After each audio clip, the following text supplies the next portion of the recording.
All right, so I'm going to hit broadcast.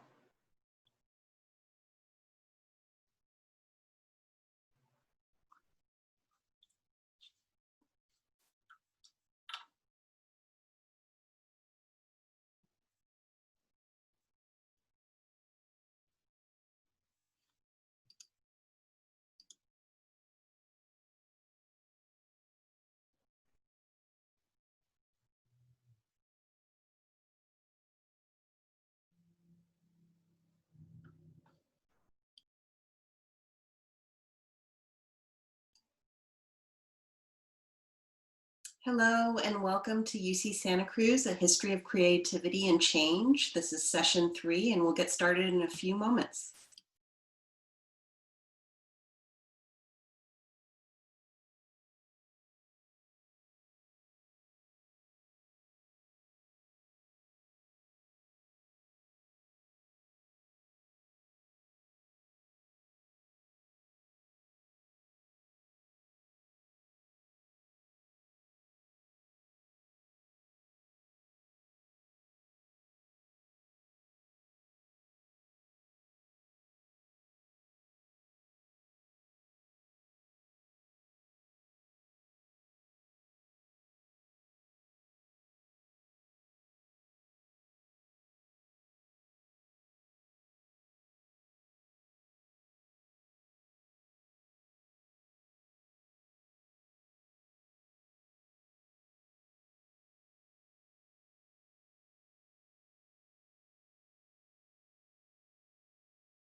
Hello, welcome to session 3 of UC Santa Cruz's History of Creativity and Change. We'll be getting started in just a minute.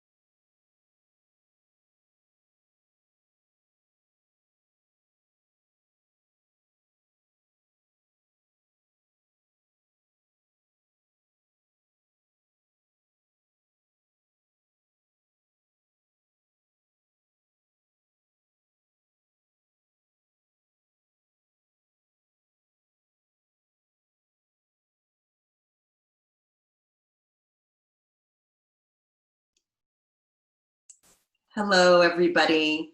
Welcome to the third in our 6-part series, UC Santa Cruz, A History of Creativity and Change. Thank you all for joining us today. We are thrilled to have such continued interest in this program. My name is Teresa Mora, and I'm the Head of Special Collections and Archives here at UC Santa Cruz. Before we begin, I would like to share a few details about this afternoon's event. We are using a webinar tool, so you will not be able to use chat. Instead, we invite you to submit your questions into the Q&A box at the bottom of your screen at any time throughout the program. Of course, we will have a very large audience today, and unfortunately, we know we won't be able to address every question. However, we will do our best. To that end, our panelists have agreed to stay on and continue to take questions for an additional 15 minutes after the formal end of the program at 6 p.m. We do ask our audience to limit your questions to the period covered in today's program. Opportunity to discuss later decades at UC Santa Cruz will be given later on in the series. Additionally, for those of you who wish to contribute your own memories of UC Santa Cruz, we encourage you to consider contributing content to our online exhibit, which you can view at the website, which we are sharing out via a link in chat right now.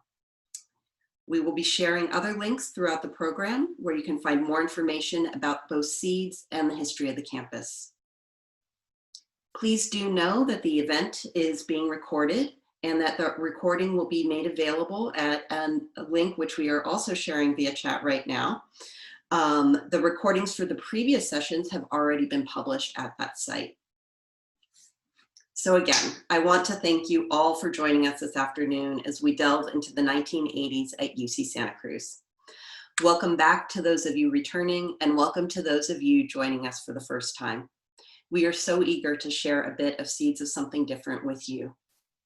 Our reading today will give you the opportunity to hear the stories and the first-person accounts of those who experienced that defining period at UC Santa Cruz and reflect on how the reorganization shaped the campus. The editors have also prepared a selection of images from the period being covered today to share while they read. Those images will provide a taste of the rich visual material included in the Seeds book and held in the archives at the UC Santa Cruz Library. To see more images at your own leisure, you can visit the link that was just posted in chat. Today, we are going to change up our programming a bit. We're going to start with an oral history reading, which will be followed by a brief multimedia interlude. And our commentators will then join us and speak a bit. And we will finally wrap up with an open Q&A session. Joining us today are the editors of Seeds, Irene Reti, Sarah Rabkin, and Cameron Vanderskoff. Irene Reti graduated from UC Santa Cruz with a BA in Environmental Studies in 1982 and earned her Master's in History from UC Santa Cruz in 2004. She currently serves as the director of the Regional History Project, which she has worked for since 1989. Sarah Rabkin received her graduate degree in Science Communication from UC Santa Cruz in 1985. In addition to working as a consultant for the Regional History Project, she has worked as a member of the UCSC writing faculty and taught in the Environmental Studies Department. Cameron Vanderskoff is also a UC Santa Cruz alum, earning his bachelor degrees in both history and literature with a concentration in creative writing in 2011.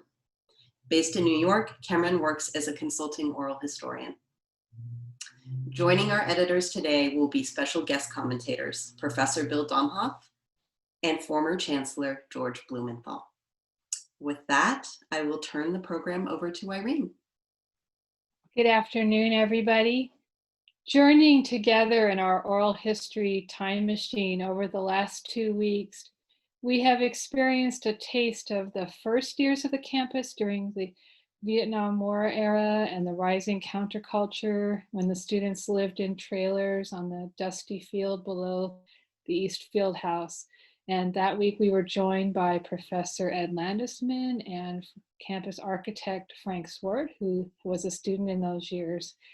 Last week we listened to the first-hand accounts of students, faculty, and staff of color who were the first to navigate a mostly white campus and the painful words of women struggling to be seen and gain respect on a male-dominated campus.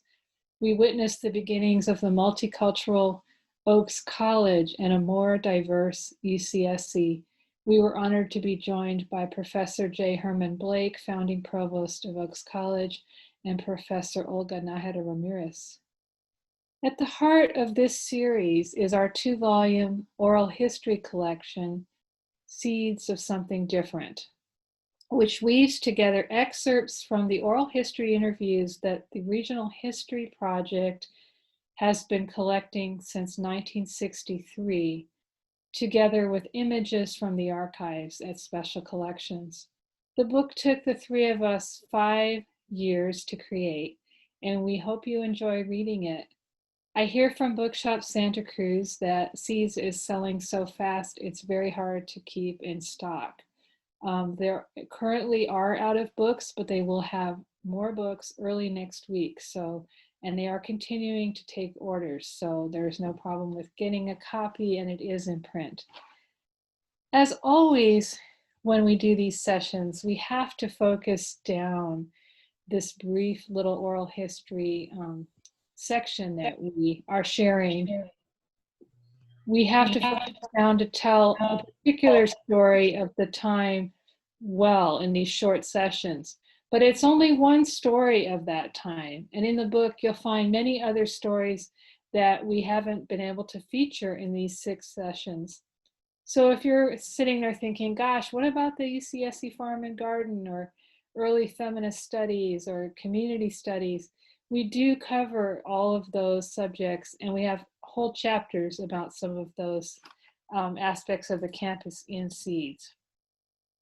Today, we travel back to the late 1970s and the 1980s, and this is the time in which I actually arrived on campus, not knowing what a crisis the campus was going through. UCSC at that time was facing a major and quite heartbreaking crisis. Unemployment and double-digit inflation, 8 years under Governor Ronald Reagan, has strangled the budget for the University of California, ushering in the era of declining support for public education that we are all familiar with today. Students are worried about getting jobs when they graduate, and they thought that attending UCSC with its narrative evaluations and countercultural ideals would not ensure them a secure future. And that's certainly something my own parents were concerned about when I considered UCSC at that time. In addition to that, between 1970 and 1973, there were a series of horrendous murders in Santa Cruz, which greatly traumatized particularly women, but all people on the campus community. Time magazine even called Santa Cruz the murder capital of America. Consequently, enrollments plunged, and the campus that in its early years was so attractive that it turned prospective students away in droves is now in trouble. UCSC still offers in these years, as it does now, an excellent and inspiring education. And the popular myth that narrative evaluations prevent UCSC graduates from gaining admission to graduate school or from getting jobs is not in fact true. But the early years of high demand for admissions to UCSC have left the campus unequipped to address these misconceptions and changed times. Furthermore, long simmering tension between the colleges and the boards of studies, now called academic departments, over joint faculty appointments and power on campus is rising. Many faculty who have given their lives to building the colleges from scratch are burning out and no longer want to teach for the college. Some faculty are denied tenure and lose their jobs because they have given so much time to college building at the cost of building the strong research record that is the conventional road to job security in the University of California and all research universities. Budgetary stress and years of political protest have disillusioned and exhausted Chancellor Dean McHenry, who retires in 1974. A young and charming chancellor, Mark Christensen, arrives. He looks startlingly like John F. Kennedy. Hopes are high. But Christensen turns out to be an inexperienced and ineffectual leader. After only 18 months, facing widespread discontent and a potential no confidence vote from the faculty senate, he is asked to resign only a short time after Watergate and Nixon's resignation have shocked the country. An older and fatherly acting chancellor, Angus Taylor, is welcomed and steadies things a bit, but enrollments keep dropping, and Taylor is only there for the short term. There are vague rumors that the regents will close UC Santa Cruz and sell the land to the Mormon Church for a conference center, and morale in many parts of the campus is bad. And it is here that our story begins. Thank you everyone for joining us today. This section is entitled Rocks Ahead. Sig Pucknott, Provost of Crown College. Dean McHenry established his reputation as the founder of a very interesting campus of the University of California. He's an extremely hardworking person. His intentions are good, without question. But I think that he has reason to say, as he has to me at least once, "Oh, what have I wrought?" Because if one looked at the campus through dark lenses, one might use the phrase the two-headed monster. Leo Laporte, Professor of Earth Sciences. We are a hybrid institution. Some people see this as one of the 7 or 8 research campuses of the University of California.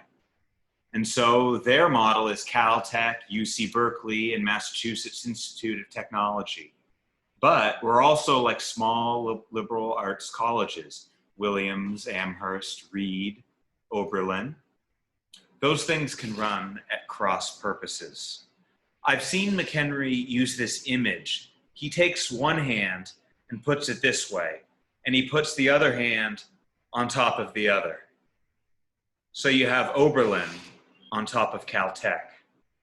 That's not going to work. And it didn't work.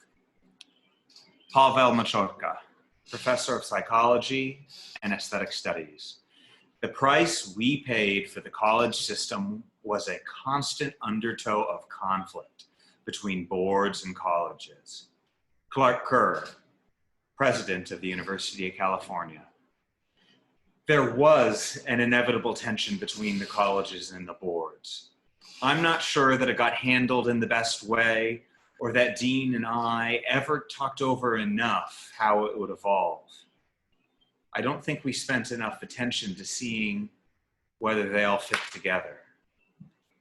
Mike Ruckin, lecturer in community studies. As a faculty member, in order to get tenured at UCSC, you had to be approved by both your college and your board. Glenn Wilson, Provost of Stevenson College. You can't make omelets without breaking eggs. How should college service count in people's promotion prospects? That was the cause of many very bitter quarrels and arguments and quarrels. It was an enormous thing for this campus to be set up with ideas which challenged absolutely root and branch the whole American professional academic tradition. John DeZekis, Professor of American Studies. The colleges, to really function as interdisciplinary colleges, should have had the autonomy to hire anybody they wanted. But the boards were bound to get stronger and stronger because they were the traditional way. The odds were always against the colleges. Michael Nauenberg, Professor of Physics. There was a structural mistake here at the very outset. There was some sort of a dream as to how we would have both college instruction and graduate programs without the corresponding resources to accomplish it. Carol Freeman, lecturer in writing. We arrived in 1974, 9 years after the founding. The feeling was definitely that the golden age had come and gone. Dan McFadden, assistant to the Chancellor. When I got here in 1974, I was amazed at the poor morale, the mistrust, and the bitterness. The problems were rather deep-rooted at UCSC. It was witnessed by the number of turnovers of deans and provosts, just a constant revolving door. George Vondermule, Professor of Politics. Discontented and influential faculty members were no longer satisfied. They were demanding a hard, imaginative, even radical look at the structure for new directions in academic planning to reconsider the plans on which UCSC had been founded. George Blumenthal, Professor of Astronomy. The system wasn't working. Something had to happen. Either we had to reaffirm our commitment to the original vision and not change anything, or we had to make a significant number of changes. Dan McFadden. The pressures to be the same as the other UC campuses were very strong. To overcome those, you almost had to be in rebellion. And Dean was, I think, with the UC system-wide administration. To build the institution, he also crowed quite a bit about the quality of students we had, and he rubbed it in. I think a lot of people were just waiting for the place to fail, and they weren't going out of their way to help the place. They were angry at Santa Cruz. Paige Smith, provost of Cal College. Any experimental venture is going to fall short of its original expectations, and this particular one ran into vast sea changes in the whole realm of education. I think it was inevitable that there would be a good deal of retrenchment. George Vondermule. We had to make a correction of course, and if we didn't accept the need to make it, the rocks ahead would do the job. Chancellor Dean McHenry. Funds have grown scarce. Money for new construction, programs, and faculty gets daily harder to come by. Too much of my time has been spent trying to get contributions for future projects. Too little has been spent with the real business of the university, its students. The regents, with their ever more rigid control of university policy, have given the university a bad name and made it more difficult for us to initiate many of our ideas. The increasingly polarized situations in the state have interfered with our concerns as an academic community. Student radicalism on the upswing has distracted many of our brightest students from their studies. Although I have tried to preserve our dreams, and I have never lost my utopian hopes, even now,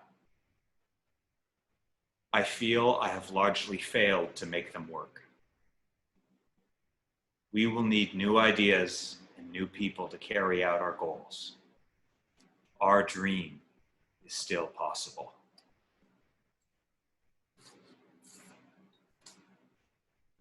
Chancellor Robert Sinsheimer's Reorganization. Sig Pucknett. We were drifting. We were not getting anywhere. We didn't have an academic plan. Nothing was happening. Robert Adams, professor of economics. We ran the risk of becoming UC Riverside.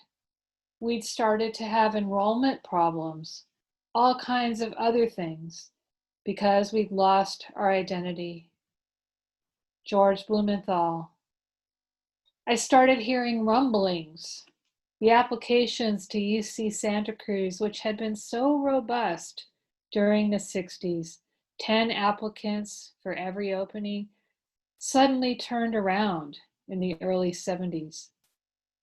Suddenly, we weren't getting enough applications to fill out our entering classes. It was a big, big issue. There was even talk about the possibility of closing the Santa Cruz campus. Los Angeles Times, February 5th, 1979. 10 years ago, Santa Cruz was turning people down, forcing them to go to Harvard, says Bob Walsh, a senior in politics from Santa Monica. Now it's definitely a buyer's market.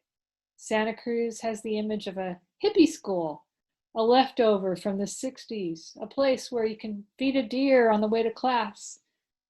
Students are now more concerned over how they're going to make it in the real world. There are no overwhelming causes. Vietnam is over. Racism has diminished. Students are more worried these days over stories they hear about PhDs ending up driving trucks. George Blumenthal. Narrative evaluations started becoming controversial in the 70s because the 70s became kind of the me generation, whereas in the 60s, everybody wanted to come to Santa Cruz.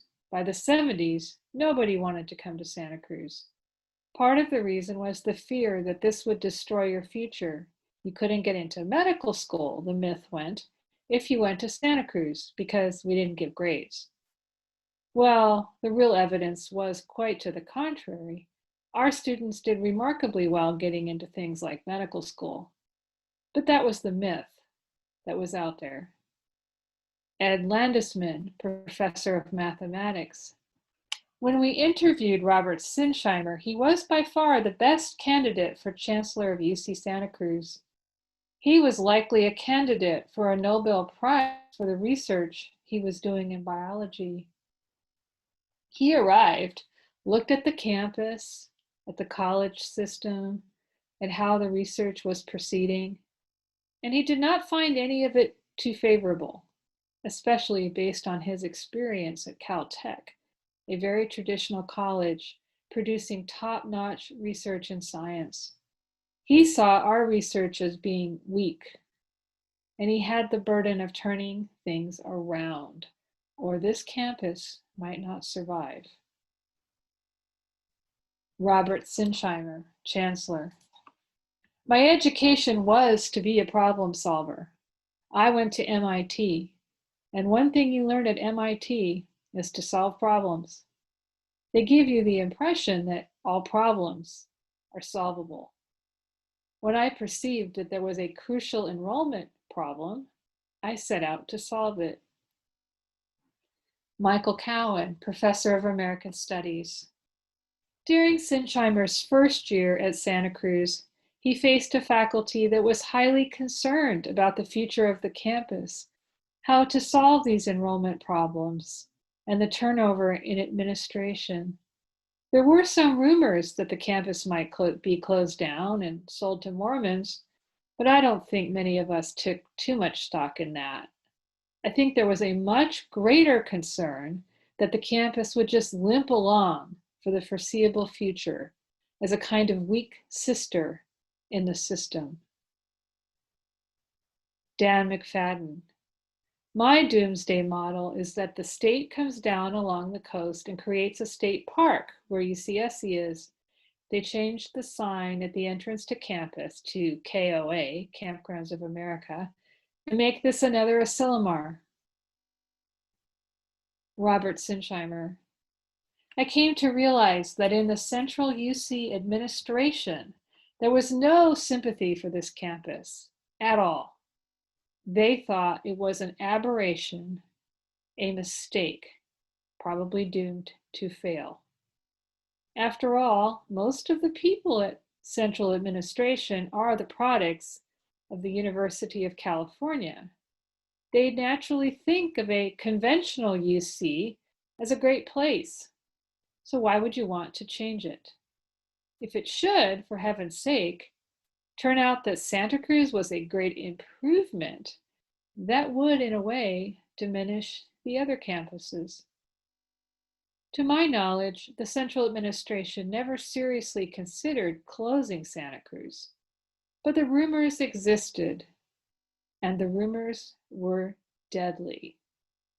Who wants to come to a campus that might be closed? Who wants to give any money to a campus that might be closed? Michael Cowan. So there was strong faculty pressure on Sinsheimer to do something. There was pressure coming from the campus, from the faculty, but also pressure coming from the Office of the President. We needed to reverse the enrollment losses. We needed to get the campus budget, and therefore the campus, growing again. We needed to mount a strong effort to repair and to strengthen our slightly frayed reputation, particularly elsewhere in the UC system and at the Office of the President. Robert Sinsheimer. You can't be an oddball in the UC system. There was a little bit of an attitude here that I would call almost precious. We could forget the rest of the world and build this city on a hill. UCSC could just select faculty who spent their lives in the colleges teaching. But the obvious consequence of that would be you'd have no academic reputation. People expect a certain academic status. We didn't have it. Students wouldn't come, and they weren't coming. By 1977, they weren't coming in droves, you might say. The campus had to be reorganized. There was really only one way to go within the UC system with the resources available. That was to go toward a more discipline-oriented campus of the kind that the other UC campuses are, and for which the whole reward system within UC is structured, and preserve as much of the college concept as you could. That was all you could do unless you could somehow get other resources. It seemed like an enormous task because the campus was sliding downhill fast. Michael Cowan. In the late fall of 1978, Sinsheimer announced that he was going to take away faculty FTE holding power for hiring faculty positions from the colleges and locate it entirely in boards, now called departments, or in divisions. Most faculty on campus supported that, but the older colleges, particularly Stevenson and Cal, were resistant. Robert Sinsheimer. It was a difficult time for me. I felt under an immense amount of pressure because in the end, of course, the faculty had to approve reorganization or it wouldn't go. In the end, they did. The final faculty vote was 75 or 80% in favor, which was very good. But that also meant that there was 20 or 25% who were dead set against it. John Dezikis, professor. UCSC's problems were wildly exaggerated, and Sinsheimer took advantage of that to impose the changes he always wanted to make. He was not happy with the collegiate system. He did not really believe in it. He recognized that he had to put up with it because so many of the faculty were still associated with it. They were not going to close UCSC. We could have said, what we need to do to restore our popularity is to reinvigorate the college system. We can never compete with the bigger campuses in traditional terms, but what we could do is to reestablish ourselves as a modest alternative while being within the university system. John Isbister, professor of economics. I came to Santa Cruz in 1968. I was one of the founding members of Merrill College. I came because I believed in the dream. A lot of us did. A lot of people at Merrill devoted the best part of their lives for 7 or 8 years to trying to make this thing work. The problem was that it didn't work, not because we didn't try. But at the end, if we looked at the thing in 1973 or 1974, what had we accomplished after all that work? Well, we had a core course. We had the beginnings of a Latin American studies major, nothing much at that point. It's become quite fine since then. And we had a lot of ulcers, a lot of late nights, and a lot of raw nerves, personal relationships that were very strained because we had fought so hard and intimately with each other. So we backed off. There was a burnout and we backed off. And when the final decision was made to back off from this college system, it had already happened 3 or 4 years before at Merrill, in truth, because we had so burned out over trying to create this thing. Kenneth Tiemann. I used to have lunch with economists and historians and a very good man in Greek history. We had wonderful times. That's what you get at the colleges. Of course, you get the same thing in the Oxford and Cambridge colleges. I'm sure that was in Clark Kerr's thinking, but that's all going out the window, very sadly. Jasper Rose, professor of art history. It was a total disaster. People who wanted to expand the educational possibilities of the curriculum and make use of the intercommunication of variegated fields felt squish-squashed out. But it also felt that in fact the whole thing was being squish-squashed out in essence. There wasn't any longer any interest in the development of a university which was new and full of gushing interaction. It was just a place where people quickly got a job, got some money, got a position, and then went on to the next place. I mean, it was very much a businessman's point of view. But the other point of view was never very strong, really.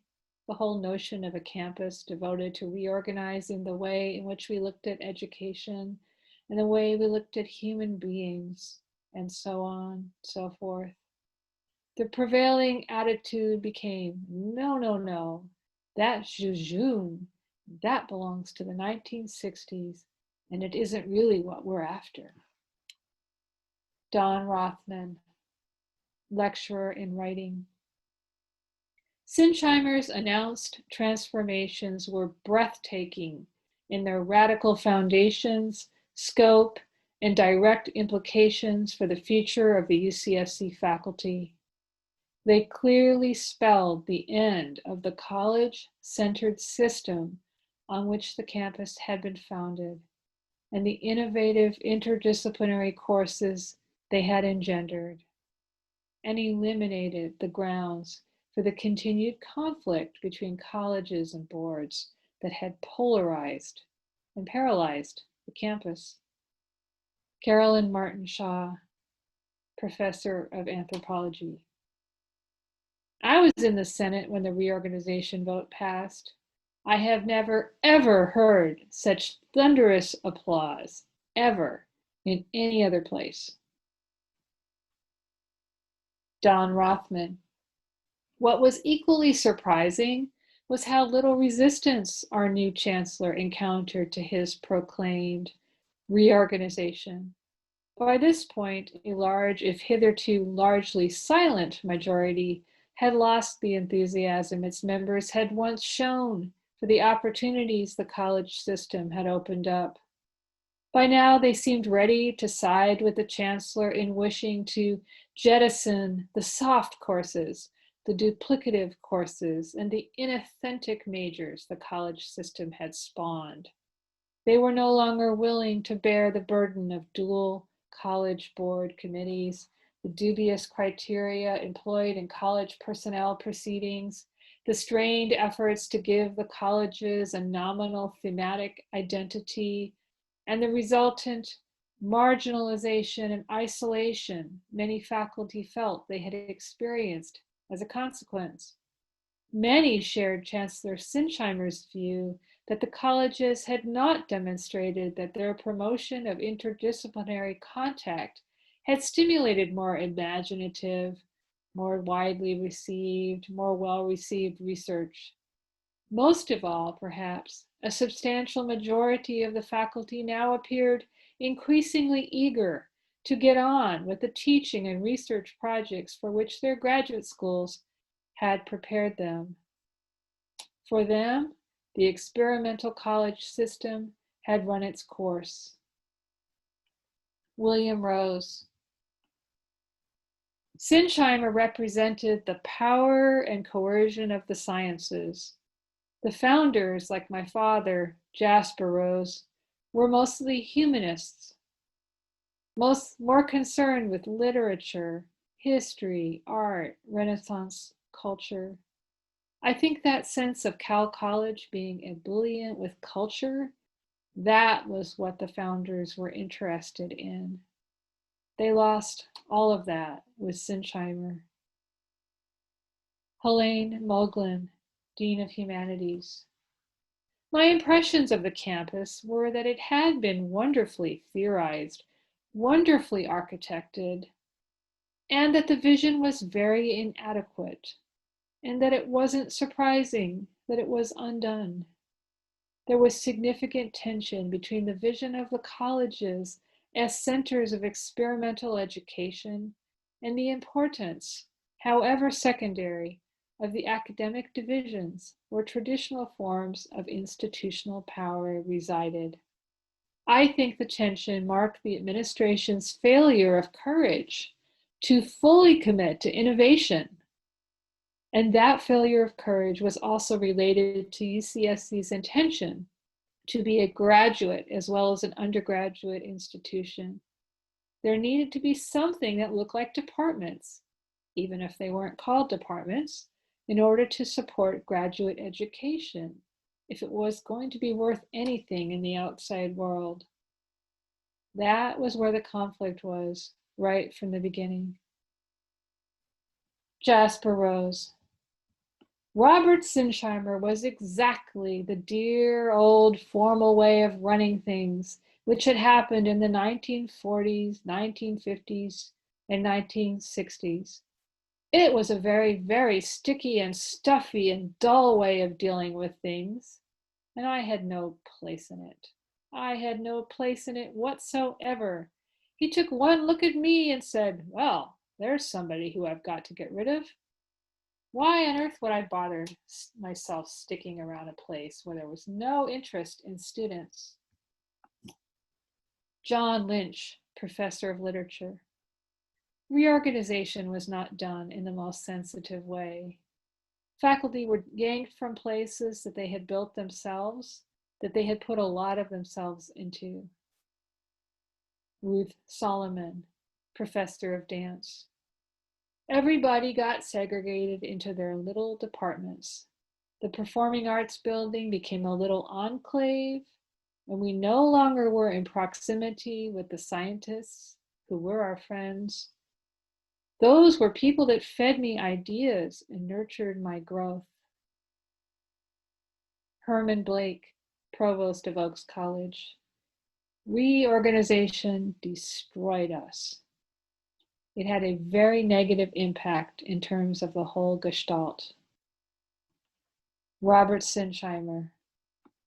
Some felt reorganization was a betrayal of the original idea. The only answer to that would be that the original idea was impractical in real terms.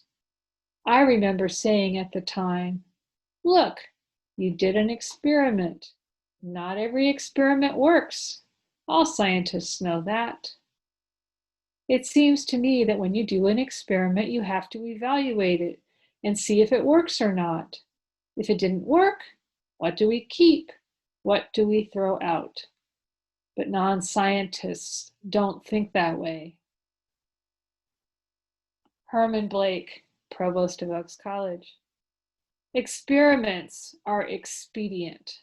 I never felt that what the college system was and what we were doing at Oaks College, I didn't see that as an experiment. The data were long in about the effectiveness of that approach to education. Ronnie Groom, professor of politics. I think some reorganization was necessary, but they went too far. What they did was to undermine the possibility of the architectural structure of this campus, allowing for more direct contact between students and faculty. We had the colleges, and they were meant for a purpose. They were not going to work like Cambridge and Oxford, and they weren't even going to work the way McHenry thought they should work. But they could be made to work for something. They threw out the baby with the bathwater. Reorganization is a sad chapter in Santa Cruz history. and a chapter that needs to be revisited in the future. And now we would like to offer you an interlude multimedia clip from a submission that we got to the SEAS website from filmmaker John Silver. John worked for the Social Sciences Division for many years, and he's a filmmaker and has made many wonderful films, including a film called Hunger Strike, Third World and Native American Studies, which chronicles a strike that happened in 1981 in support of ethnic studies at UCSC, and gives one a sense of the student voices from that period, as we've mostly been hearing from administrators and faculty about that period of time. In 1981, there were 25 students who began a hunger strike outside of McHenry Library in support of Third World Native American Studies program, and more specifically in protest over the fact that UCSC's only Native American Studies lecturer, Ed Castillo, who's from the Cahuilla Nation, was not rehired. So even though there were only 25 students who were part of the hunger strike itself, there were actually hundreds of students that marched to Sinsheimer's office with a list of demands. And so what we're going to see is a brief clip from that movie. The speaker at the beginning of this video, you see pictured on the screen right now, is Ellen Matsumoto, who was a leader of the hunger strike and very visible on campus. I remember her well of the time. And then at the end, you will see a brief appearance from Native American Studies professor Ed Castillo. Deny that we have a multicultural history. This country has a multicultural history. No one can deny that we live in a multicultural society and that we must deal with multicultural peoples. But we are still denied a multicultural education.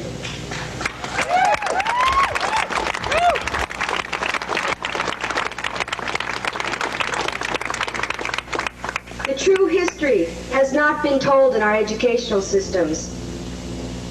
This country has largely been built by the blood, by the sweat, and by the theft of people of color. So all of us deserves to know the truth. We must dispel the myths and the stereotypes. These are only used to oppress us. These are only used to make us less than human. The blacks as being happy-go-lucky, lazy. The Chicanos, Mexicanos as being violent gang members.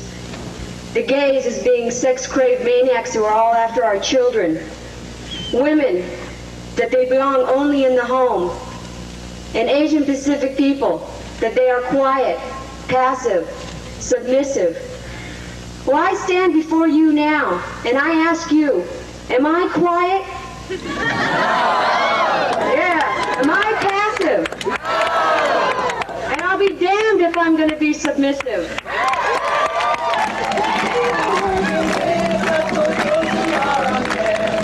Which side are you on? Which side are you on? Which side are you on? Which side are you on? Oh, people, can you stand it? Oh, tell me how you do. We'll either continue as race with some roots or something new. Which side are you on? Which side are you on? Which side are you on? Which side are you on? Our parents learned of white men and I have learned it too. We must begin to struggle to learn what people do. Which side are you on? Which side are you on? Which side are you on? Which side are you on?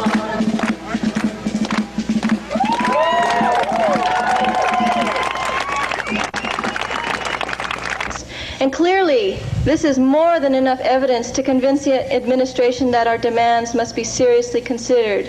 And yet, they have the nerve to give us an unsigned, unofficial statement, which is the same old bullshit and the same old runaround that we've been hearing since 1969.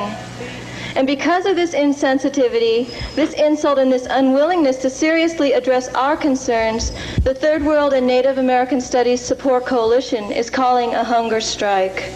We will not eat and we will not move from this location until the administration, Chancellor Sinsheimer, and Vice Chancellor Markham give us a written, signed commitment that this university will meet our demands to establish the foundations for a Third World and Native American Studies program.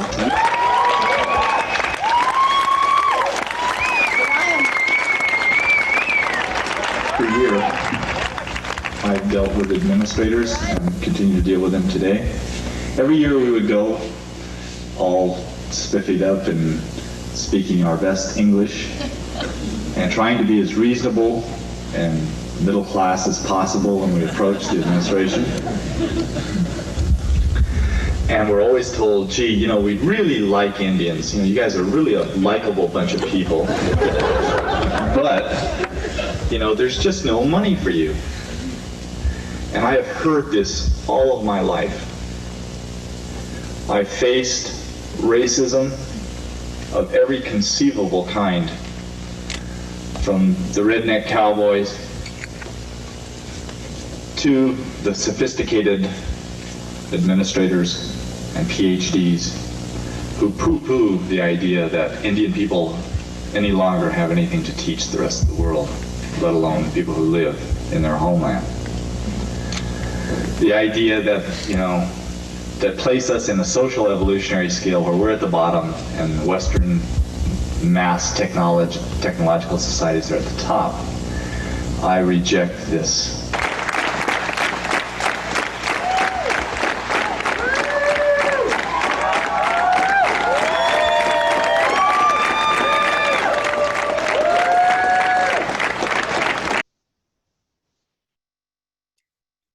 And now it's my pleasure to introduce our two commentators, Bill Domhoff and George Blumenthal, each of whom will offer some observations about the period of UCSC history that we're examining today.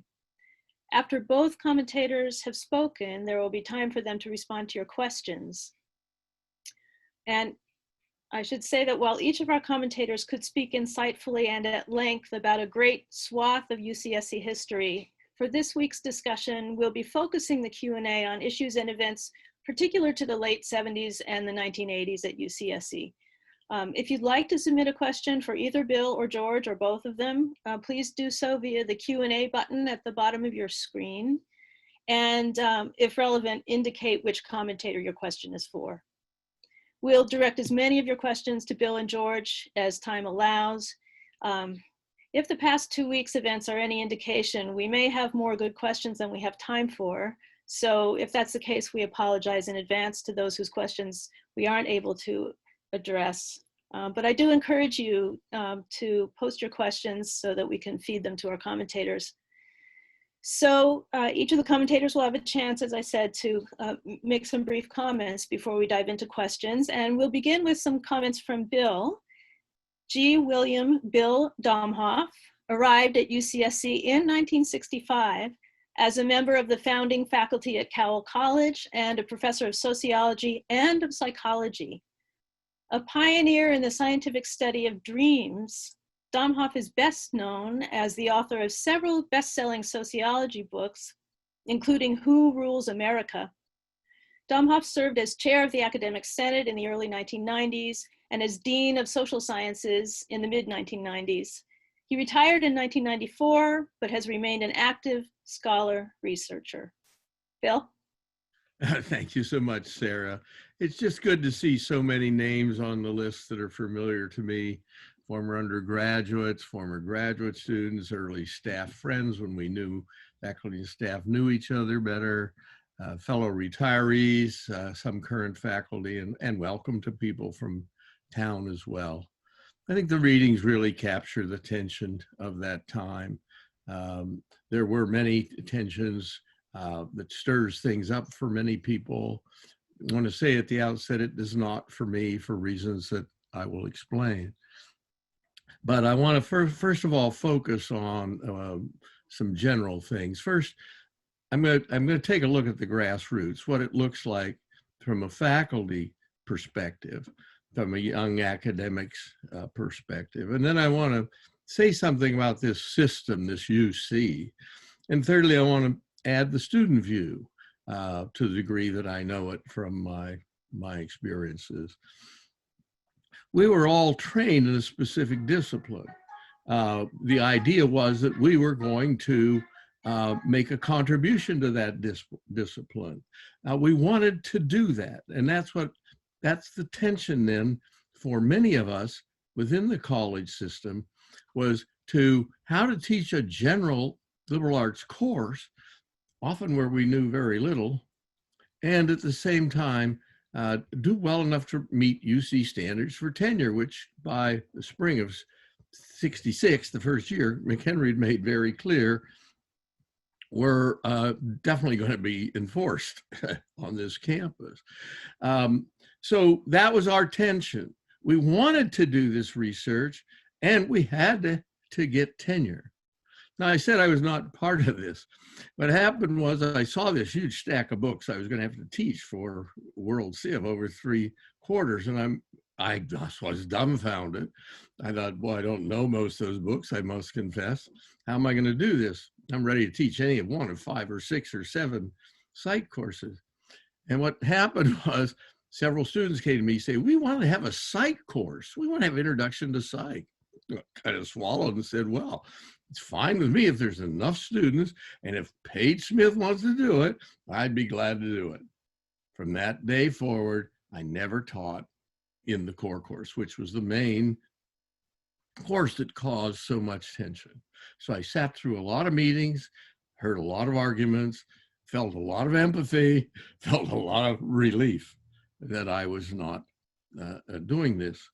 Many other faculty, I'm afraid, felt the same way, called ladder rank faculty, assistant, associate, and full professors. Within a few years, there were very few such people teaching in this core course.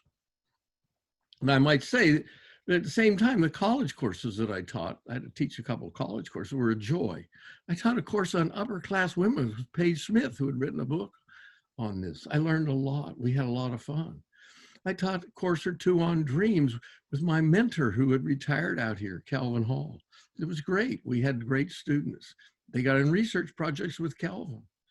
And I was not yet in Soch, and so I talked about Who Rules America in a course in Cal. So it hit people differently. And for the natural scientists, it really pulled them off course. For social scientists, a lot of the core courses were about the humanities, history, and so on. It didn't pull people in those disciplines as far apart. Now, at the system level, way jumping high, you've got to understand that the office of the president gets a big lump of money, so to speak. And they pass out to these campuses a budget. So we don't really have any money. We have this funny money. And, but it's real. We're playing with it for real. And you get this money by various formulas, which of course are set by real people, but we won't get into the power structure. Namely, when we started out, we only had 12 students to every faculty. That's an Amherst level ratio, faculty-student ratio. It went somewhere around 70, 71, 72 to 18 to 1.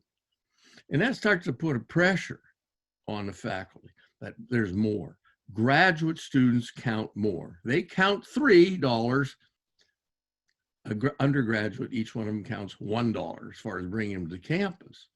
So there's a lot of attractiveness at that level to bring in graduate programs. You could say it was a pressure towards graduate program. But remember, we also like to have good students, good colleagues, and we wanted to attract new good college and graduate and work with fine students. So I had all that, but it was all undergraduates. You were all fantastic. I had the greatest research teams in the world, but they were all wonderful undergraduates of those days. The third thing is campus gets a lot of its money from grants. Grants come from foundations and they come from the federal government in good part, and even come from the Defense Department when it's even studying abstract topics. And so that brings in money to the campus. It's called overhead. That means the campus now has that money in addition to your grant. And who gets money? Well, most of all, natural scientists. Secondly, social scientists. So that put them in a little better position than some of the other disciplines. And so the pressure then of getting money on this campus in a time of budget crisis, as was discussed in the fine readings, meant that everybody was driven towards graduate programs in the last part of the 1970s. You better get one or you're not going to get any new faculty, you're not going to attract students, and so on. And so that led people in some disciplines to really pressure for what was called reaggregation, which was part of this reorganization. And that definitely involved the social scientists. If the sociologists were going to have a grad program, they were going to have to get to know each other. We were on many different sides of the campus. And I say we, because about the mid-70s, I was also in sociology, and I'd actually moved from Cal to College 8 to be with more sociologists. And so now there's going to be a reorganization. And the people that were way out on the far side with Kresge and Porter and so on, they really wanted to be more with other sociologists, psychologists, and so on. So at that point, we had a choice. Incidentally, for me, once again, to show as a non-combatant, I had a choice between Merrill and Stevenson.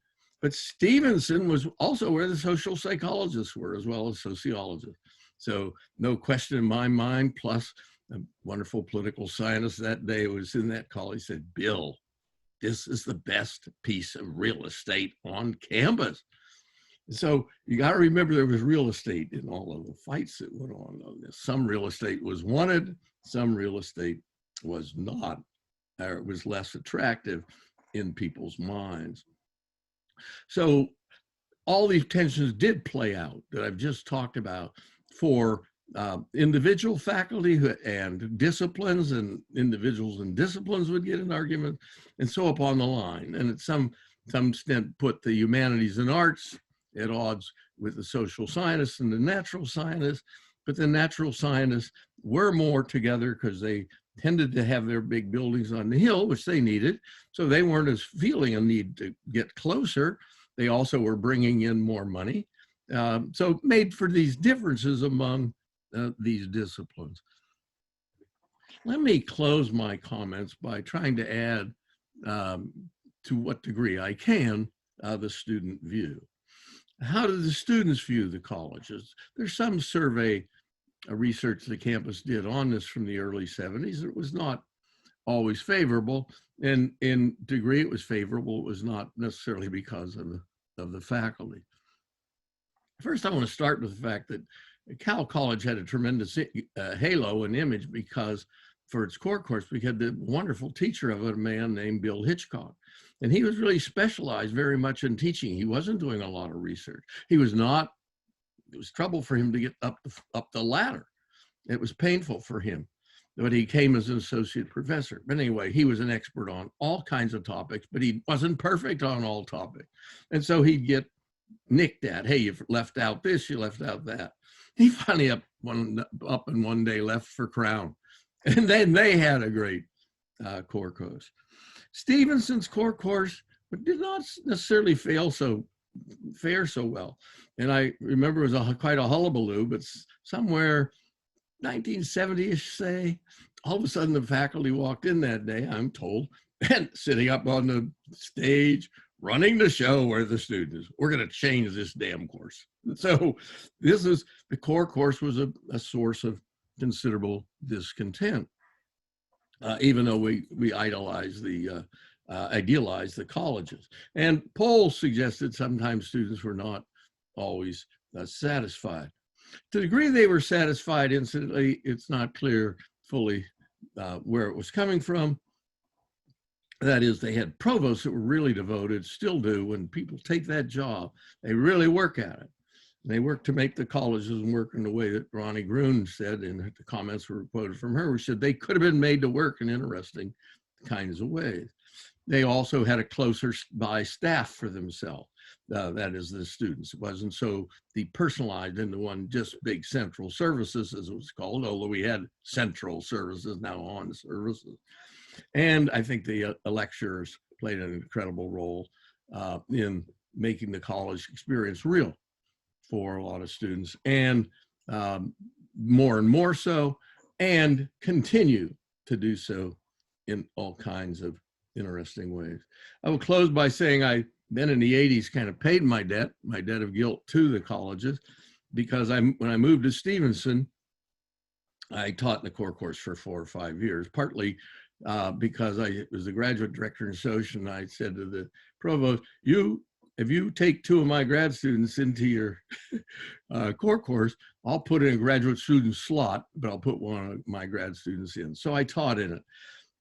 Basically, the students liked the sections. That is, we section leaders got praise, but they did not particularly like the overview course and the weekly lectures and so on.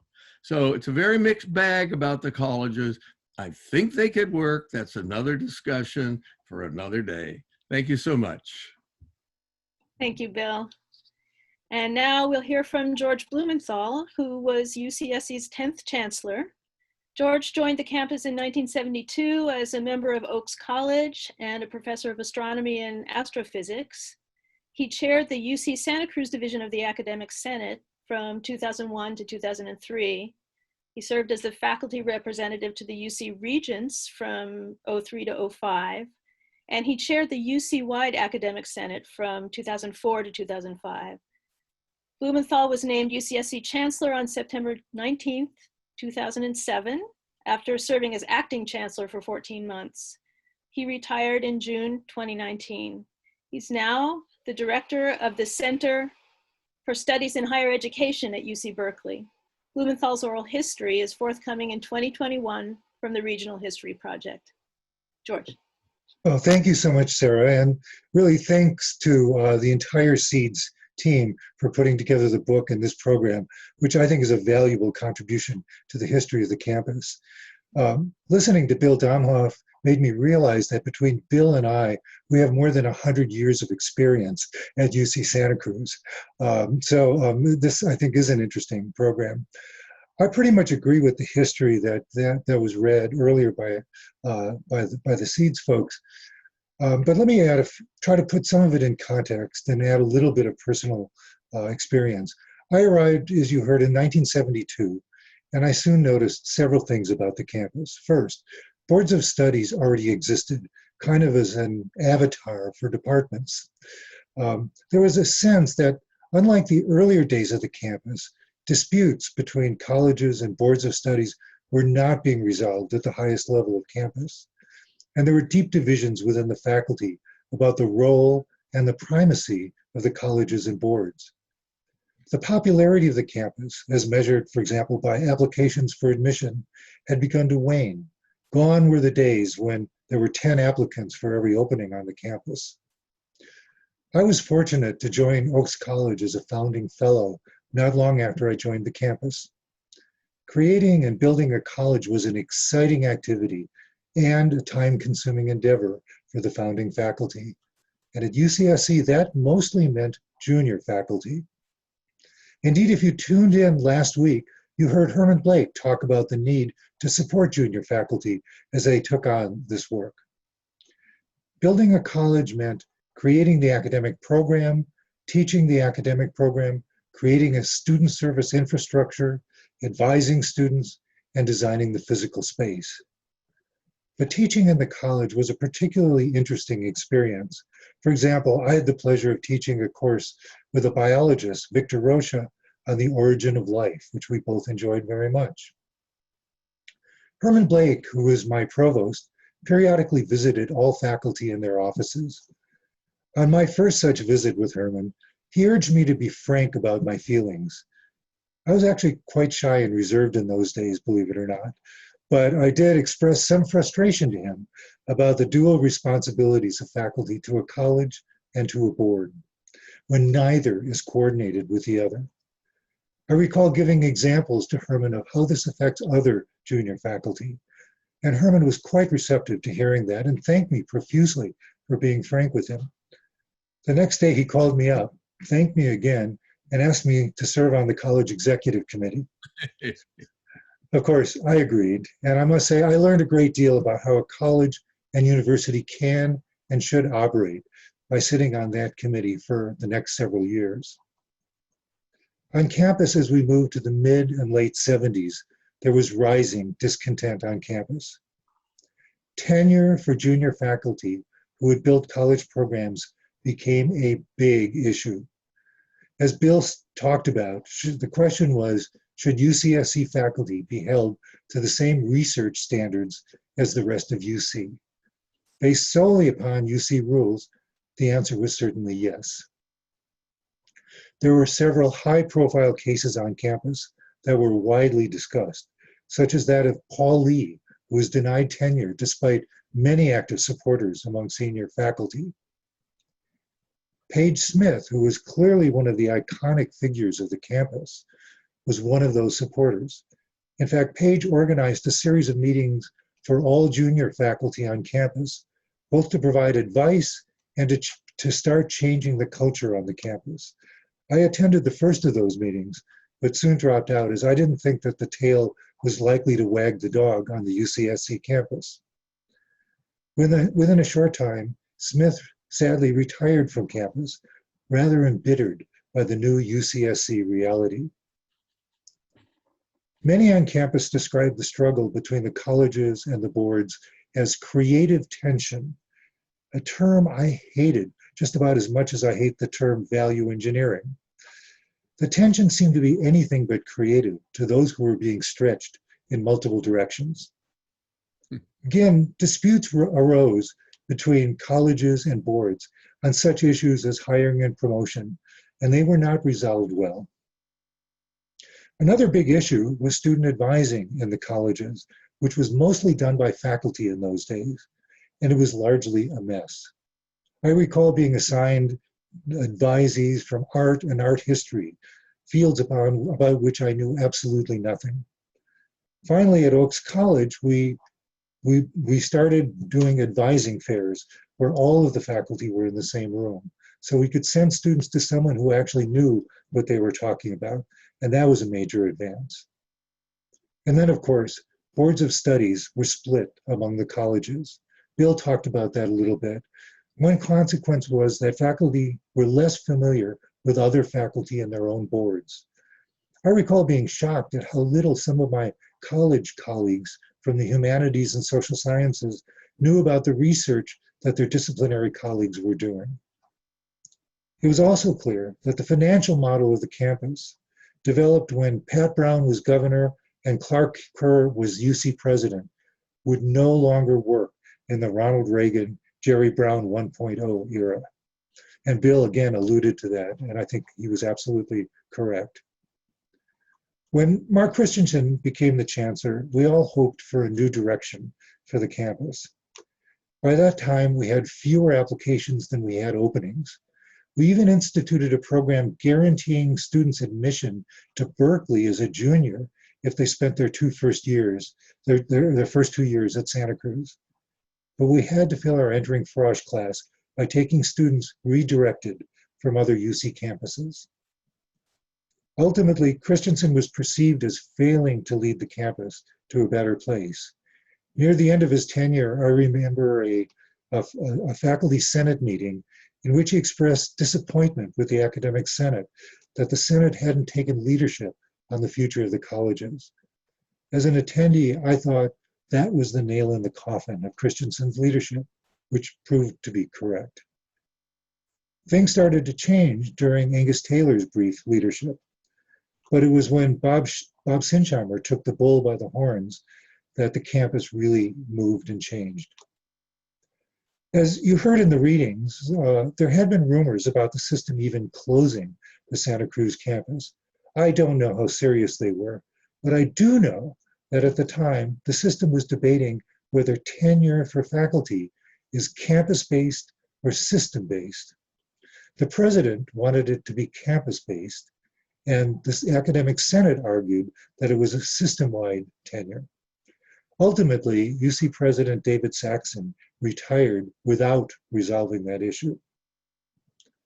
As you heard, Sinsheimer put in place a committee to oversee reorganization of the colleges.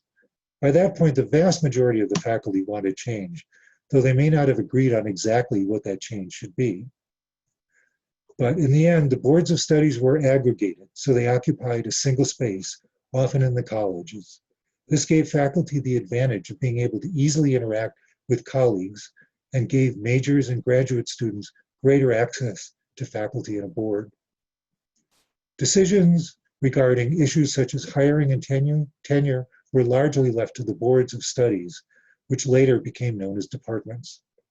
However, it does still remain the responsibility of the university to take account of college service in such decisions.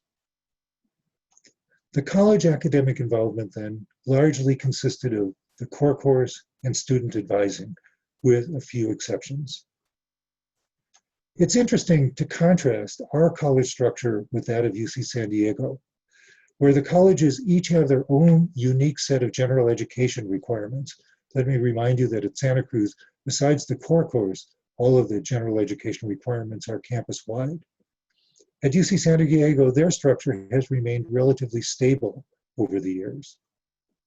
But I am pleased that these days, we're seeing some academic revitalization and real innovation within the colleges. Oaks College, for example, now hosts the Community Studies major, which could not survive in the Social Sciences division. Rachel Carson College has developed multiple team-taught courses on sustainability. And two of our colleges blazed the trail by developing a very popular college honors program, which has been a big attraction for entering Frosh. So I'm sure there's more innovation to come. So that's my perspective. Thank you very much, George. It looks like we have several questions, all of them good and interesting. I think we may have time for more than we've already received at this point. So if you're out there contemplating submitting a question, I encourage you to go ahead and do that. You can do that on the Q&A at the bottom of your screen at any point. I'm going to offer up this question to both of you. Maybe we'll start with Bill. And this comes from, and I apologize if I'm mispronouncing your name, Nirupama Chandrasekhar. In the 80s, the political climate as a whole was definitely turning more conservative in general. But many of the staff and faculty on campus in the 80s were still those that had been there in the 60s and 70s, right?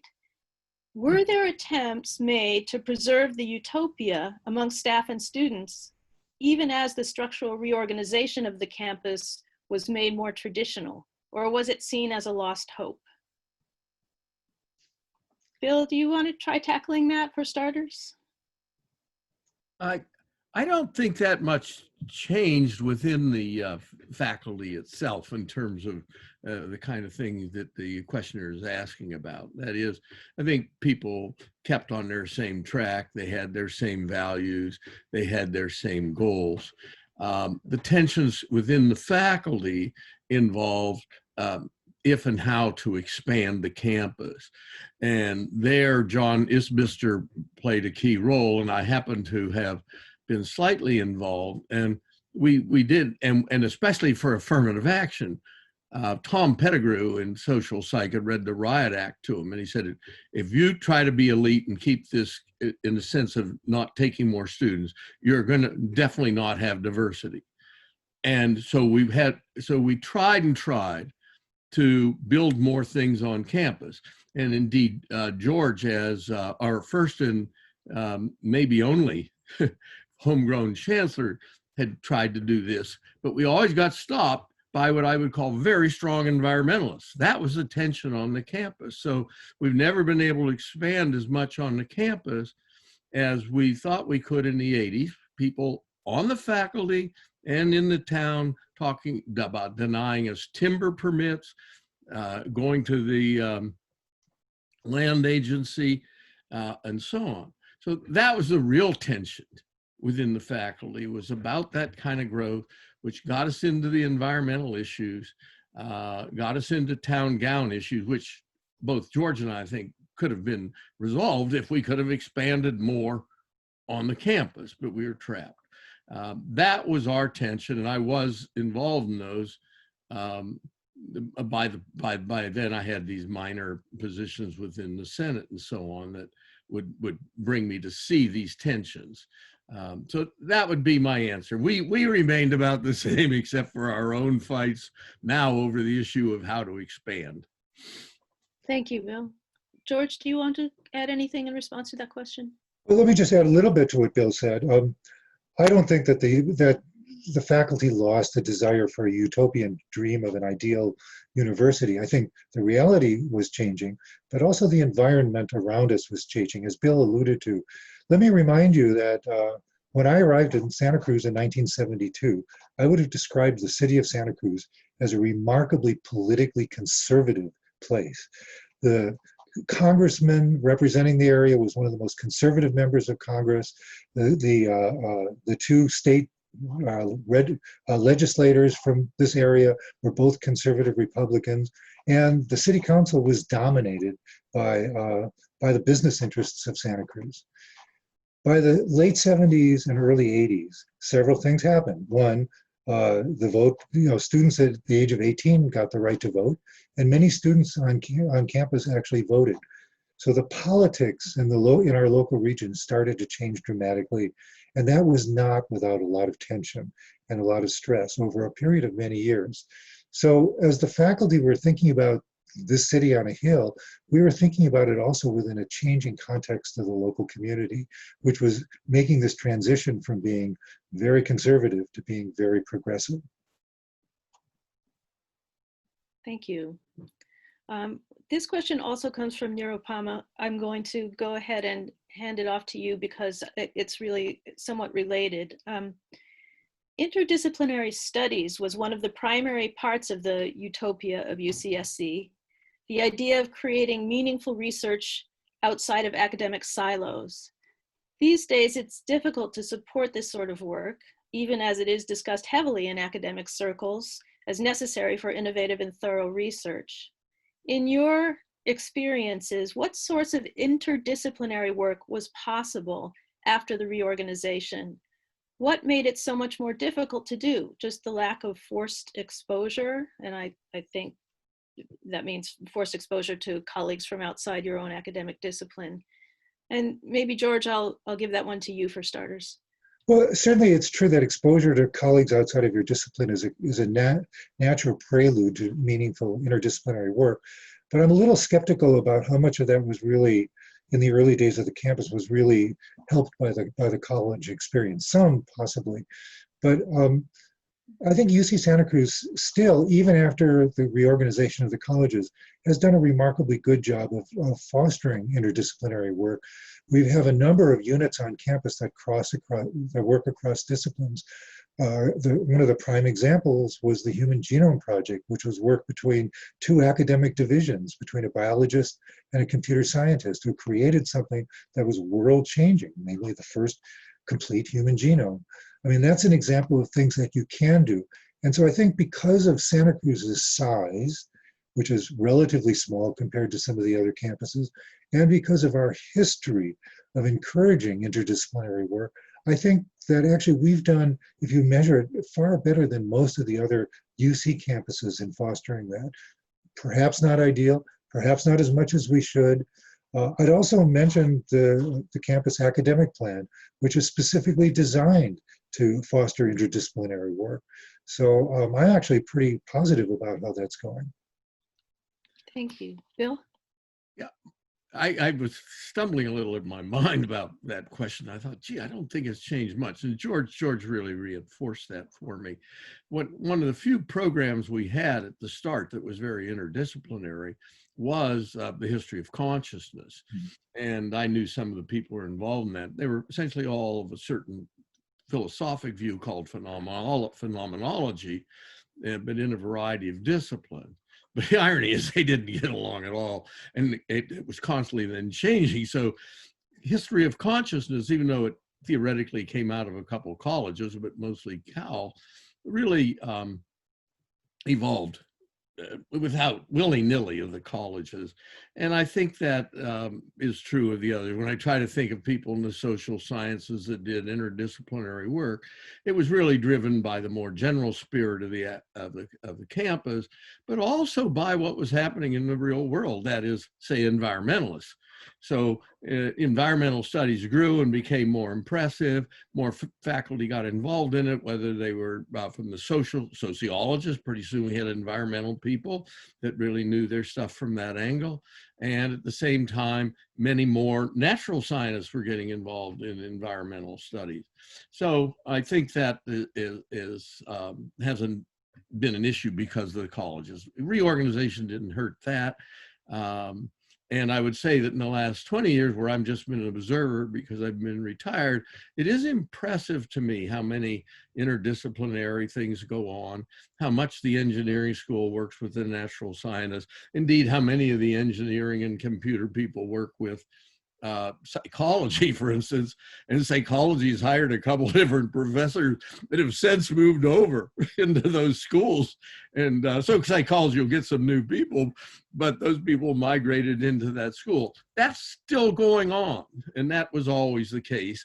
And for me, that was one place why this was paradise. I fairly easily slipped over from psychology to sociology, then I came back to it in the middle 80s to psychology.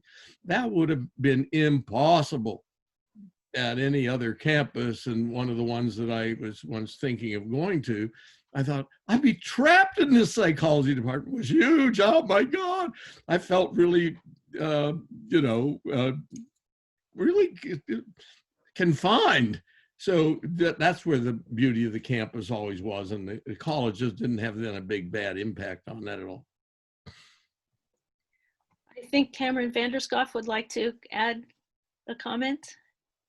Just to quickly jump in and answer your question a little bit further, Nirupama. I mean, I think like maybe the character of interdisciplinary work changed. Like history of consciousness actually does become this really robust graduate level program that's really centralized in a new way by Hayden White, Jim Clifford, then expands from there. And that happens right around the same time as the events that we're reading about actually in this reading. But one thing that does change is that in the early days, we do hear a lot about the role of like student-directed seminars and maybe the role of undergraduates in interdisciplinary work. And in some of the colleges at the early days, what we see in the oral histories is, some of that flexibility and openness that was often frustrating to professors in certain disciplinary traditions, might have come across as like an exciting openness to undergraduate students. And so there was some leeway that exists there. So there is an ongoing tradition of interdisciplinary work, but I think maybe some of the levels and the ways in which it does and doesn't interface with like established disciplines and schools of thought that might have changed. Thanks, Cameron. Any other comments about this question about interdisciplinarity before we move into another subject? Not from me. Okay, I gather there's a lot of interest in questions about the narrative evaluation system. And so I'm going to put one of those out there. And really, I think the answer to this question sits in large part in a later decade of the campus's history, because the decisions that people are interested in and asking about, many of those decisions took place long after the decade of the 80s.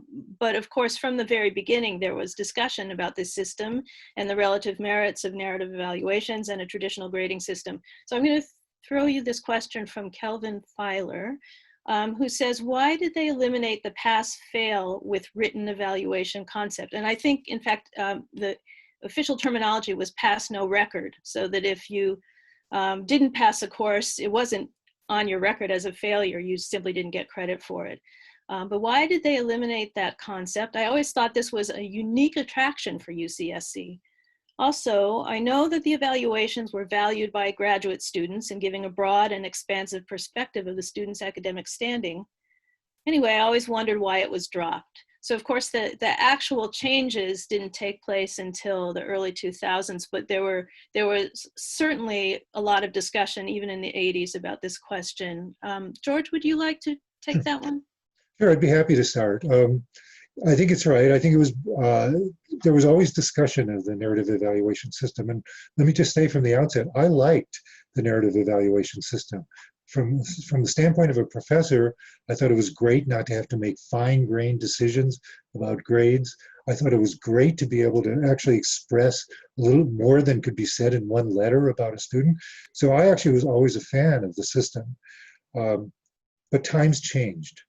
And what changed over the course of time were several things. One, I mentioned it in the book, the fact that there was always this perception that narrative evaluations would prevent you from getting into medical school, which turned out not to be true when you actually look at the data, but there was that perception out there. That was one thing.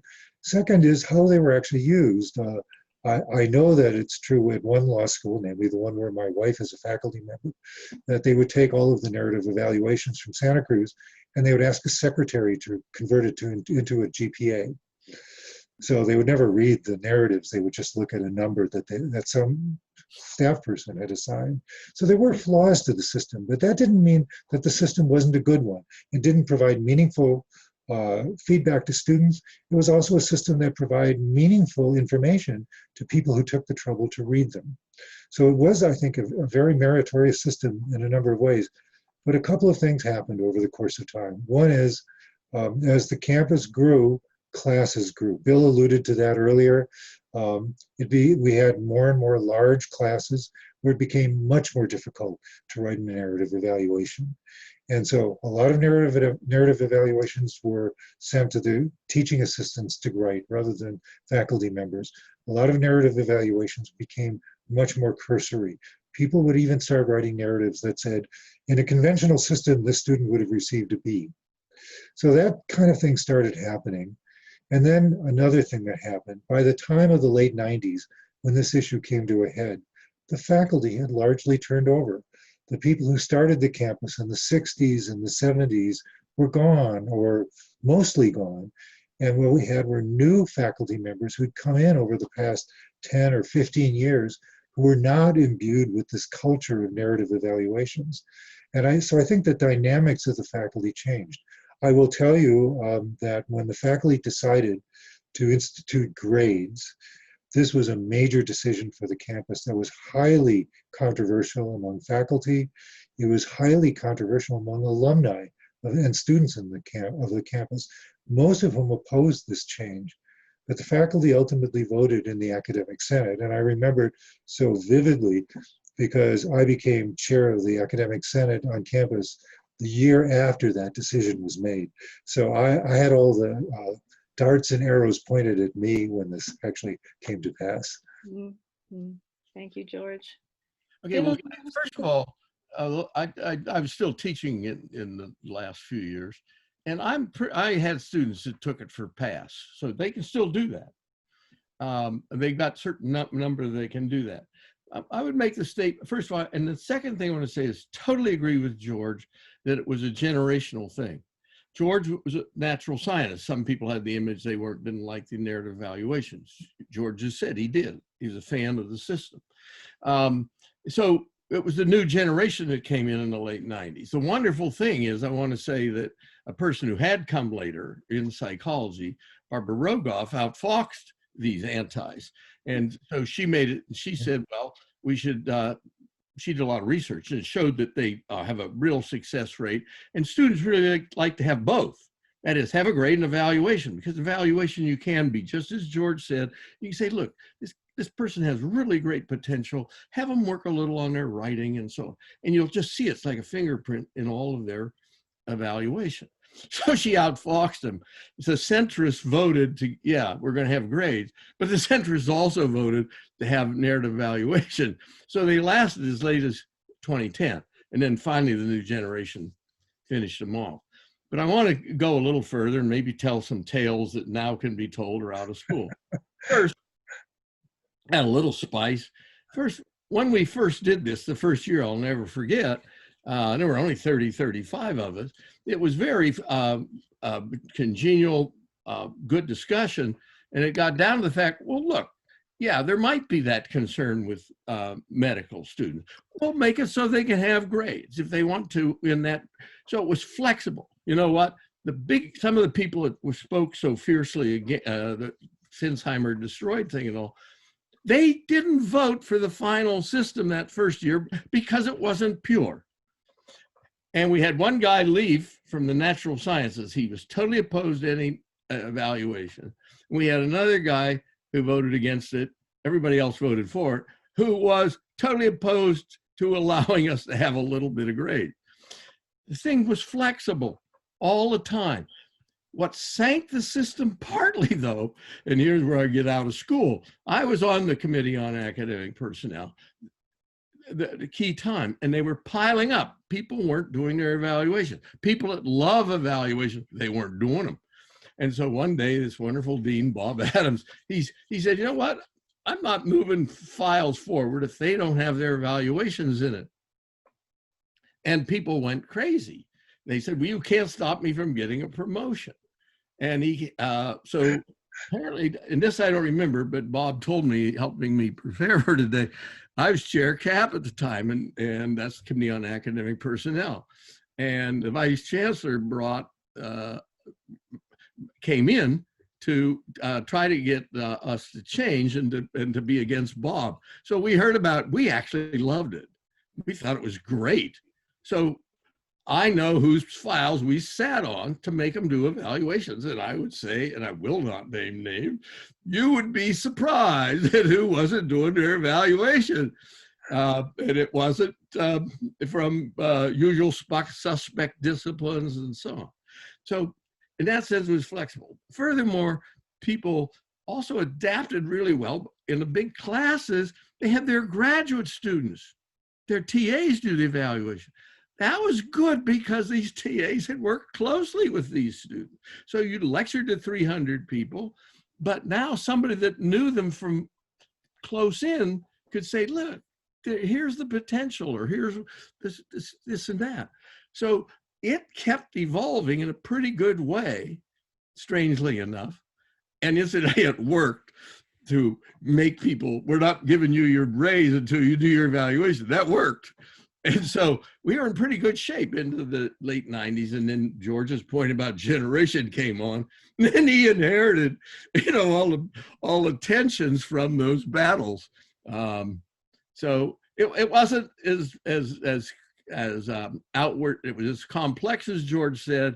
It involved a lot of factors, and it wasn't us. We sure didn't turn sour on it, and it did work in all the ways George said. So that's as sort of outside the boundary as I could probably get today and still be part of the community. But I'd like to add just briefly personally from the perspective of a former graduate student and faculty member. As a grad student in the early to mid 80s, I adored receiving narrative evaluations.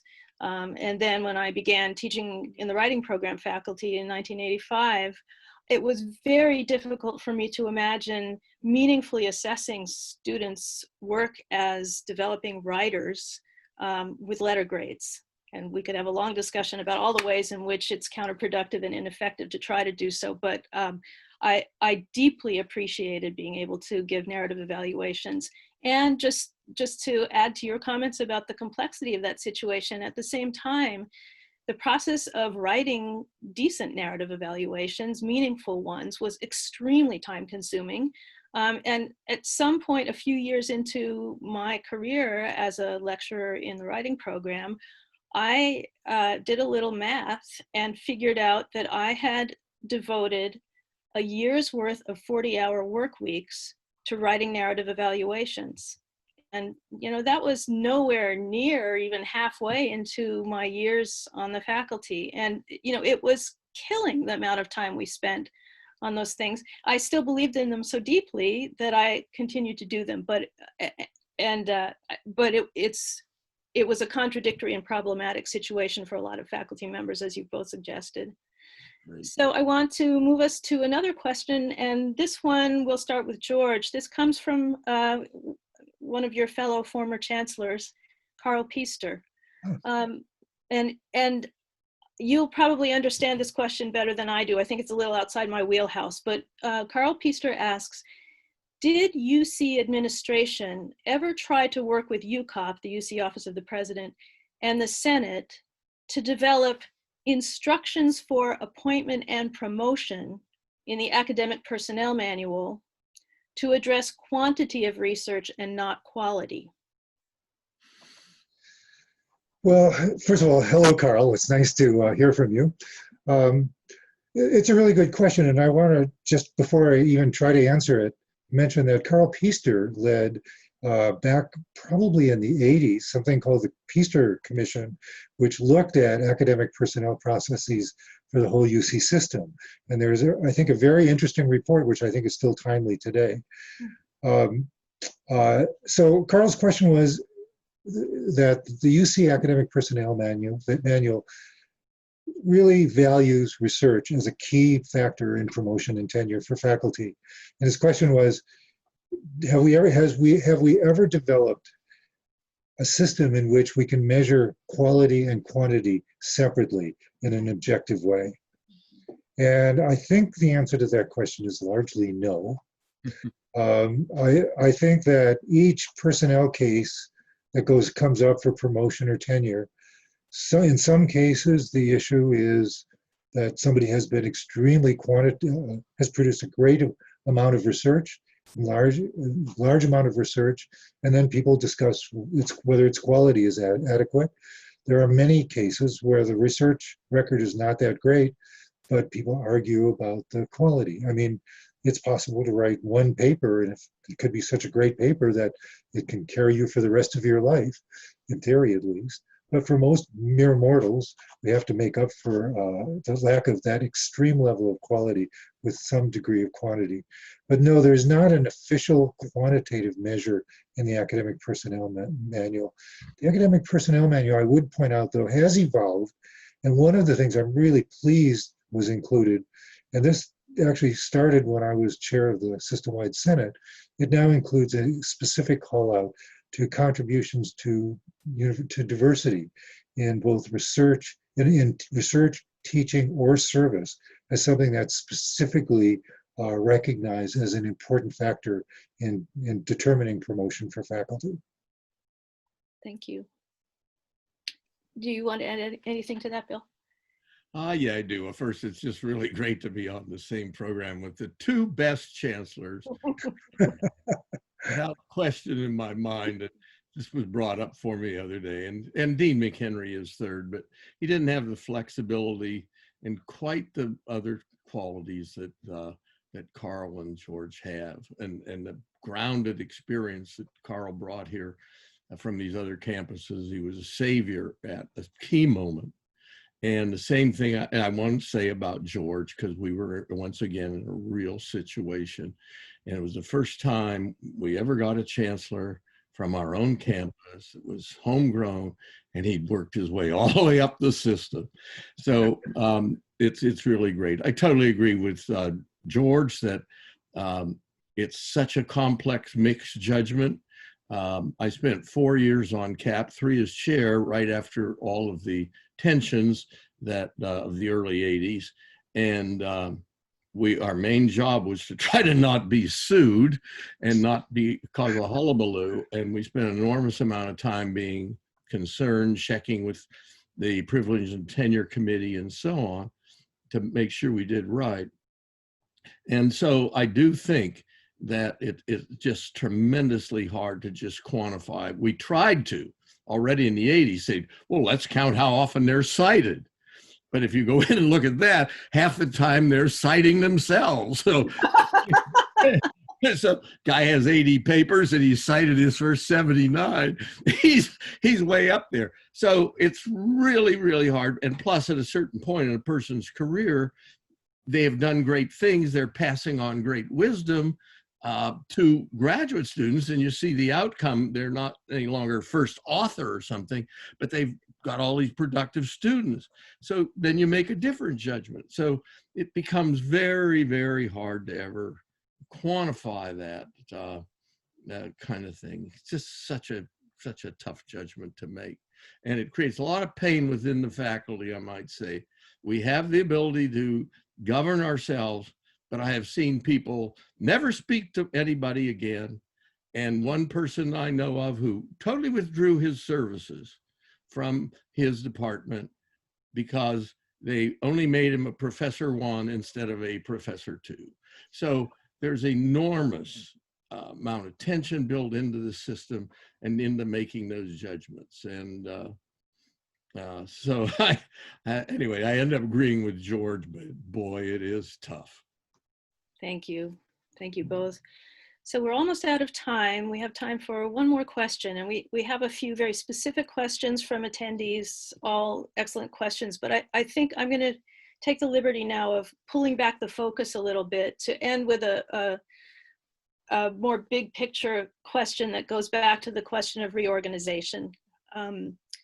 And whether it was inevitable. You know, we heard from Chancellor Sinsheimer saying that the original idea, the founding idea of colleges and boards was impractical in real terms. And both of you have spoken to ways in which that was the case.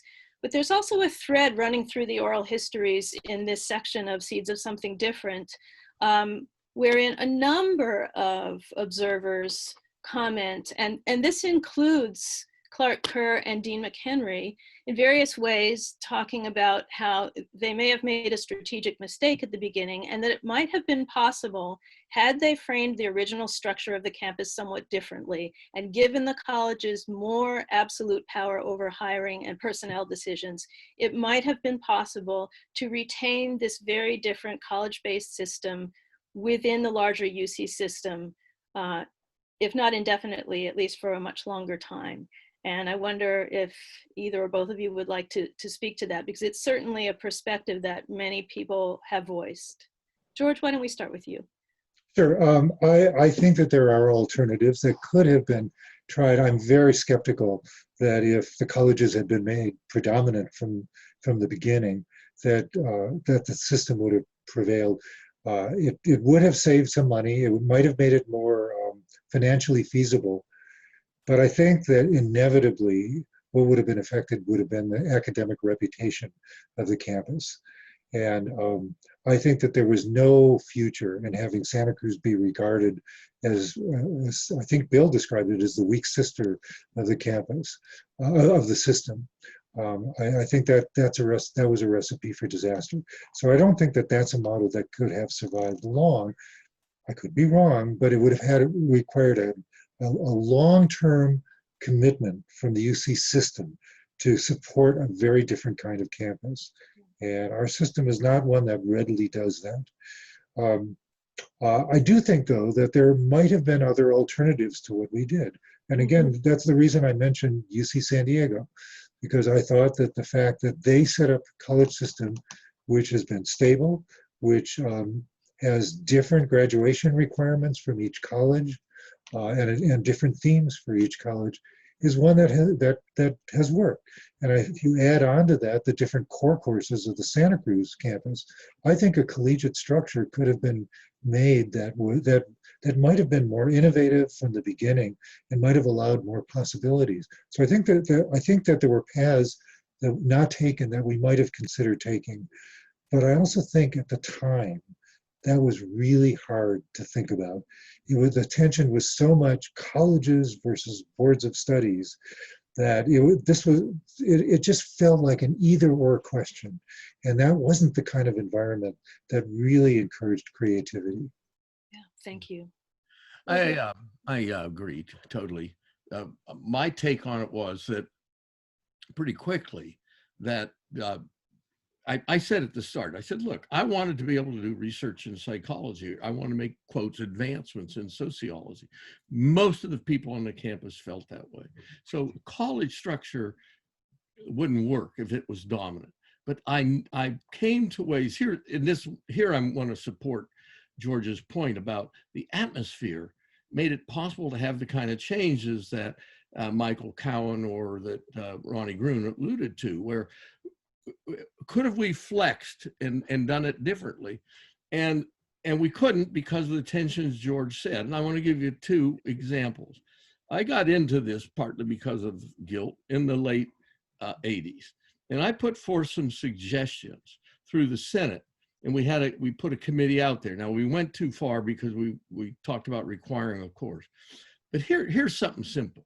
Here's a person that's flagging a little in their research. I put out, and I did this for my year as dean. I was a kamikaze acting dean. And I did it, it worked, and they dropped it. I said, from my dean budget, if you agree to teach an extra course and in the college, I will immediately put what today would be $8,000 in your research account. Now, a professor can go teach his course. Somebody now can grind on the data. It's not easy to get a grant when you're in social psych or humanities and so on. That could have worked. They wouldn't do it. Here's another one that could have worked. I put forth a plan that said, say you're flagging, you're what's called a professor 1 or 2. You're not near the top yet. And you're probably not gonna, you're running out of steam. If you say, look, I want to teach an extra course within the college or within, and do it well, and if you're evaluated for, we will move you to step 2, and if you continue to teach well, we'll move to step 3. In other words, you have to do it through incentives, whereas the system says, if you're not constantly publishing, even though you're tenured, they say you're deadwood. Now, I know they talk that way because I've been amongst them, and I didn't like it. But I failed every time I tried to fight that. So that was a second way that could have made it done right. Thirdly, we could have much more integrated the graduate students in some disciplines into some colleges. And that's why I alluded to the Stevenson experience. Stevenson could have worked out a thing whereby its core course would have had all of these, say, sociology grad students in it, give them a preference towards being the dorm master. You know, we used to have these people working in dorms. 2 or 3 of my students prospered because of that. Furthermore, a couple of our students, one who's at University of San Francisco, they liked him because he had taught in the core course, because he was a liberal arts person with a sociology PhD. There were some ways, but back to George, sure enough, every time I brought up a thing like that, or anybody else did, I can't speak for other people, so it's shot down. And so my final thing is blabbing on and on. When I was dean, I put out something like this, only a little more, even more moderate. Immediately, John Isbister was spoken of, who's wonderful, he liked it. And a couple others liked it. But this one person who was a provost that was from the arts, she was still wary of me. I had not been a, quotes, college person. I was sunk, the plan was sank by, on the one hand, there was an old guard from an old guard campus, and he absolutely fought it to death. There was a provost of another college who felt that he was standing up to protect the faculty from the colleges. And those two fought against it. The irony was that the one that I mentioned that's old school, he actually called at that time, the other guy, the anti-provost. In other words, he was the opposite of a usual attempt to build the college and all. He was the anti-provost guarding the gates against the heathen or the dangerous guys coming in. And so they sank it at that late date. So that tells you sort of in a flesh and blood way what George is talking about. You couldn't get that trust. And I was not trusted because I was kind of, I do lean obviously to the department, but I was too much of a leaner to the department. So I tried to say I was a non-combatant. I'm kind of a neutral. I was in a lot of ways because I didn't have to teach in it, but I was not trusted. So what are you going to do? It was really tough. Today, incidentally, I want to close by saying that once I talked about this fact of it, the 50th anniversary, I talked to it at Cal, and the wonderful provost at that time came over and she said, you know what? Independent, in other words, we didn't know about the kind of thing you're talking about, but we've come to that kind of view. And so these provosts were working together and putting together some interesting stuff. And that's why I'd like to know, what the current college students think of their college, because they may have, the college people may have figured out ways to make it so it's a real experience for the students, which is what was supposed to matter. In our final session, Bill, we will have a chance to hear from some more recent students. Okay. So please tune in. And I'll pass things over to Teresa now to close us out. But I first want to say just thank you so much to both of you for your really interesting and insightful comments. Thank you. Thank you. And I just want to pass my thanks on to everyone, our panelists for being so generous with their time, our audience for continuing to be so engaged and showing up each week for this really exciting programming. I would also like everybody to join us next week when Professor Bettina Apteker and the former director of the El Centro Chicanx Latinx Resource Center, Rosie Cabrera, will join us as we discuss finding a place on a very white campus, the 1990s at UC Santa Cruz. As always, for more information on both SEEDS and the Regional History Project, please go to the link on this slide, which you can see now and should also be shared in chat shortly. Again, thank you all for continuing to participate and being so engaged, and for just making this series such a wonderful event. Thank you all. Bye. Thank you.